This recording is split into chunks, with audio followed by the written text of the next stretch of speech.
ఈ పరలోకపు తండ్రి ఈ రోజు రాత్రి నీతో మాట్లాడుతున్నాడు. I am your father. నేనే నీ తండ్రిని. I'm there for you. నేను నీ కోసం ఉన్నాను. నువ్వంటే నాకు ఎంత ముద్దో తెలుసా. నిన్ను చూడకుండా ఒక్కరోజు కూడా ఉండలేను నేను. నువ్వు మాట్లాడుతుంటే నాకు అదేదో వైలెన్స్ భాషినట్లుంటది. That's how your god feels about you. నీ పట్ల నీ తండ్రికి ఉండేటటువంటి హృదయం ఇది. ఎంతగా నిన్ను ప్రేమిస్తాడంటే నీ తండ్రి నీ కోసం చచ్చిపోయేంతగా చెబుతారు ఈ లోకంలో ఉన్న తండ్రులు. కానీ మా నాన్న చేసి చూపించాడు.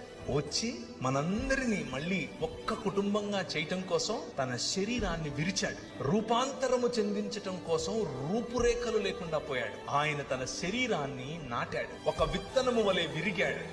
ఒక విత్తనము వలె ఆయన పగిలాడు. దున్నబడినటువంటి ఆయన శరీరం నాటబడిన తర్వాత 2 దినములైన తర్వాత 3వ దినమున యెహోవా సముఖమందు మనము జీవించినట్లు